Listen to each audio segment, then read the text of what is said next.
Hey, it's Rebecca with Nail Studio, and today we are back with another transformative pedicure. I have been seeing this client for about a year, and he is making really great progress. He does all of the suggested at-home care, and he has regular monthly appointments. So as always, we're starting with a foot soak, and I'm going to go in with some gel callus remover and my application brush. Make sure to only apply this on calloused skin. Otherwise, you can potentially burn your client and cause longer lasting, I guess you can say, damage or peeling skin. So just be careful when you're using that stuff. Next, after I wrap the foot, I'm going to go ahead and apply some callus softener to the toenails, just so we can move all of that excess skin around and get it trimmed and cleaned up.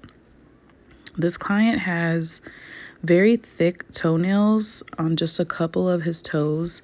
This particular toe that I just came off of, the one next to the pinky toe, has been so hard underneath, and we have trimmed away what we can. When he first came in, he was extremely sensitive in that area. So I tend to move really slow when it comes to that toenail, just so we don't cause any harm.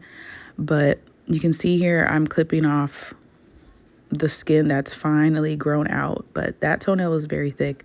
I will include some photos that I do have from previous services at the end of the video, but you could just see here, I'm just gently removing what I can, and of course cleaning up under the toenail. Now, this client does tend to trim their own toenails at home, and I really don't mind that as a service provider. I just ask that my clients are extremely careful not to cut themselves or cause any type of damage or discomfort. I have had clients do this in the past and have caused an infection. And of course, I cannot work on an infected area, so I have lost clients because of my policies. If you show up for your appointment and you have an infected toenail or toe, you're still paying for the service because I'm a independent nail tech and you have blocked off this time. So if you're a client that struggles with toenail issues, just listen to your pedicurist and trust the process. Like I said, I've been seeing this client for about a year now, and he has made tremendous progress. You will see in the photos. I don't have his day one photo because I don't want my new clients to feel uncomfortable. It's their first time meeting me, and I just want them to feel like they're in a safe space. So I don't record on the first day, but there are some older photos. Here on the big toe, we can take off a lot more, but this particular client does not like, that much taken off. So we just get it nice and shaped up, clean out what we can, and then we move on to our callus treatment. Footage of the callus treatment on some areas will not be available in this video today, just because it's not visible with the angle that I have my camera. I'm still figuring out my setup for pedicures because I don't want recording to interrupt my client service. I feel like it's a little bit rude to be moving back and forth, and it's just a lot. So I'm going to include what I can today. But if you are curious about the tools and things that I use for my pedicure services, you can visit my playlist. And I have a pedicure for beginners playlist where I talk about the solutions and topicals that I use, the tools that I use, and then I do have some pedicure setup videos. I will be doing another updated one because a lot of things have changed, and I didn't realize how long it's been since I have showed you guys my updated organization and things of that nature. So go ahead and check those videos out if you are curious about pedis, or if you're curious about becoming a nail tech. I have videos on my journey on that as well, so don't be afraid to check those out. Now on to the left foot. So like I said, camera angle is not that great, but I had to do a little extra on this foot. I always apply the cuticle softener every time the foot comes out of the foot bath, just because I feel like it really helps get everything nice and loose. And while I do that, I can kind of examine the foot and see what's going on before I get started with my tools. Here you'll see that I am using a ceramic e-file bit. This pinky toenail is very thick.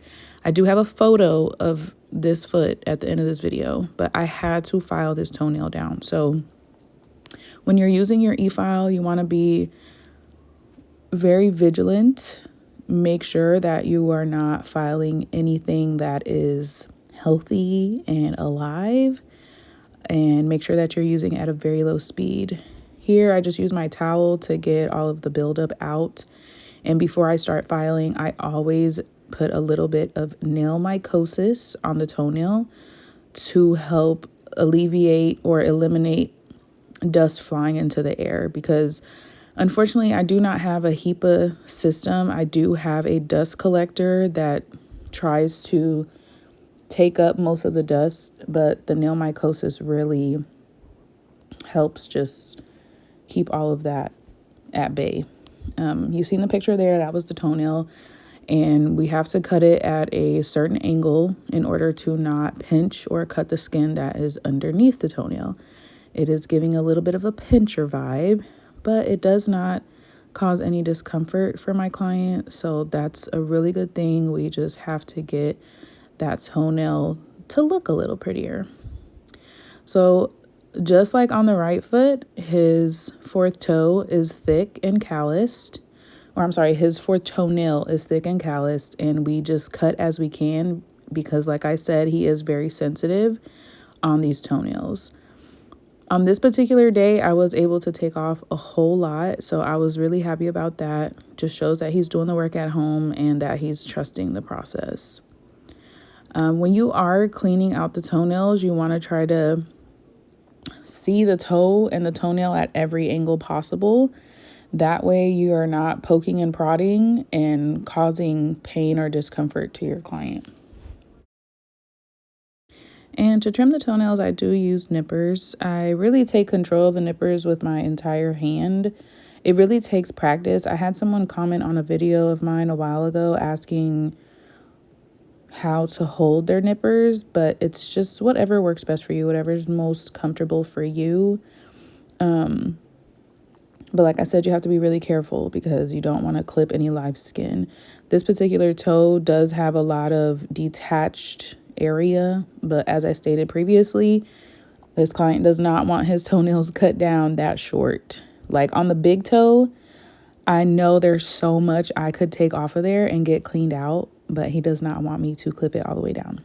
So I'm going to do what I can. You can see how thick that toenail is. I don't know. I love petties, y'all. I love helping people. I feel like these services are like really a blessing, and I'm glad that I took the continued education I did. But I don't know. It's just, what do the kids say? So satisfying. Look how thick that is. But anyway, you just have to keep practicing, y'all. Just do what works best for you. And make sure that you're using quality products, quality tools. That way your services don't take forever. Talking about forever on services, I can generally get a pedicure done in an hour, maybe an hour and 20 if the client wants polish. But my time has gotten so much better, and I don't know. I just am really excited for everything that's going to happen in the future because we have some business changes that are going to occur very soon. But back to the service. So you see here that I am going in with that ceramic e-file bit once again on the big toe, and that's just because I can see that there is so much that can be removed, and I just want to thin it out, try to get all of that tough skin that is on top of the toenail. And then you see here that I'm shaping it up. The dust flying around is because I do have my dust collector on, and it tends to pull the dust upward. So if you see that, don't mind it. Now for the callus treatment. So we got a good angle here. That way you guys can see majority of what I'm doing. But I just start off by rubbing off as much as I possibly can of that callus remover that I applied. and making sure that the foot is not too wet. I'll go in with my angel feet file, which is a serrated foot file.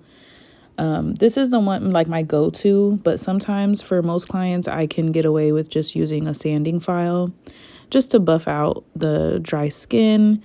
But this client had a little bit of thick callus on the side of his foot. And after this, I'm going to have him put his foot back into the foot bath just so we can do another round of cleaning up under the toenails and removing anything else that will loosen up in the water. Here you can see I switched to my sanding foot file. A lot of times clients just have really dry skin. So the angel feet file will not work as good as it would if it was actually calloused skin. So I'm switching in between back and forth from the angel feet file and the sanding file just to knock off what I can and exfoliate the skin as much as possible. Here I am just buffing the top of the toenails just to get everything smoothed over and move anything that can be trimmed away. Once I finish the second round of cleanup and trim, I will go ahead and go in with an exfoliator. It is a sugar scrub, and have the client put their foot back in the foot bath just to rinse their foot off, and then we'll be done. So you can see here on this toe, all of that buildup that's underneath, I'm actually trimming above that. I'm trimming the actual toenail, not whatever was possibly infected that caused a thick growth.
All right, now that everything is cleaned up, we're going in with a sugar scrub on the left foot just to exfoliate and moisturize. And you'll see these photos here, before and afters. The first one is from a few months ago. But if you guys have any questions, please feel free to comment down below. You can follow me on Instagram at BeccaB_.